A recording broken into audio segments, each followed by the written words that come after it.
എന്നാൽ ആ 2008 നടന്ന ഡിസംബറിൽ നടന്ന ഈ കലാപത്തിന്റെ നടുവിൽ ഞാൻ അന്നായിരിക്കുന്നത് ബാലേശ്വർ എന്ന് പറഞ്ഞ സ്ഥലത്താണ്. സത്യത്തിൽ ഈ സമയത്ത് എനിക്ക് ഒരു സുഹൃത്തുണ്ട്, IPC ചർച്ചിന്റെ ഒരു പാസ്റ്ററായിട്ട് സേവനമനുഷ്ഠിക്കുന്ന പാസ്റ്റർ സന്തോഷ് മാജി എന്ന് പറഞ്ഞ ഒരു പാവപ്പെട്ട ദൈവദാസൻ.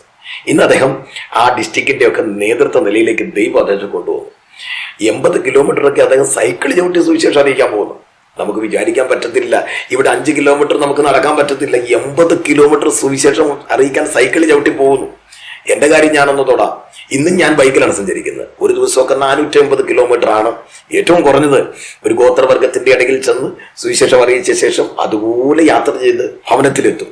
കൃപയാൽ ദൈവം ഞങ്ങളെ അതുപോലെ നടത്തുകയാണ്. ഞാൻ പറഞ്ഞു വന്ന വിഷയം പറയാം.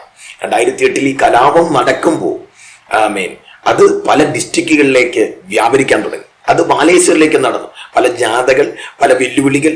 ഇതിന്റെ നടുവിൽ ബാലേശ്വർ ടൗണിലിട്ട് വാഹനങ്ങൾ കത്തിക്കുന്നു. ഈ സമയമാണ് പ്രിയ സന്തോഷ് മാജിയുടെ ഭാര്യ പ്രഗ്നന്റ് ആയിരിക്കുകയാണ്, 2ാമത്തെ തലമുറയ്ക്ക്.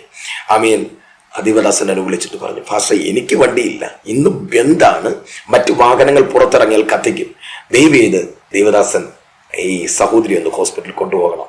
അങ്ങനെ പറഞ്ഞത് നിമിത്തം ഞാൻ 2 കൽപ്പിച്ച് വാഹനമെടുത്ത് എൻ്റെ വീടിന്റെ പോർച്ചിൽ നിന്ന് 100 മീറ്റർ മുന്നോട്ട് പോകുമ്പോൾ പഴയ ചേതക്കാണെ അതിന്റെ സൈഡിലുള്ള ക്ലച്ച് വെട്ടി, പിന്നെ അത് മുന്നോട്ട് നീങ്ങത്തില്ല.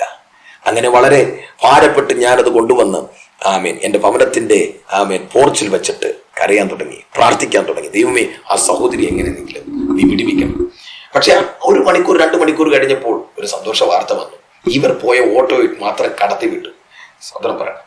എന്നാൽ ഞാനൊരു സന്തോഷ വാർത്ത പറയാം, അല്ലെങ്കിൽ ഒരു വിടുതലിന്റെ സന്ദേശം പറയാം.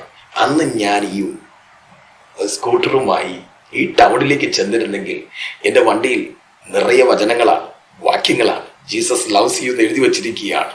സുവിശേഷ വിരോധികളുടെ കയ്യിൽ ഞാൻ അന്ന് ചെന്ന് പെട്ടിരുന്നെങ്കിൽ ഇന്നിത് പറയാൻ ഞാൻ ഉണ്ടാകത്തില്ല.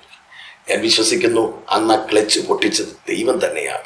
ഇന്ന് എന്നെ കേൾക്കുന്ന പ്രിയരോട് ഞാൻ പറയാം, നിങ്ങളുടെ ജീവിതയാത്രയിൽ എന്തെങ്കിലുമൊക്കെ തടസ്സം വരുമ്പോൾ അത് സാത്താനാണ് കൊണ്ടുവരുന്നത് നിങ്ങൾ ചിന്തിക്കരുത്. എല്ലാ തടസ്സങ്ങളെയും അനുകൂലമാക്കാൻ കഴിയുന്ന ഒരു ദൈവത്തെയാണ് നാം സേവിക്കുന്നത്.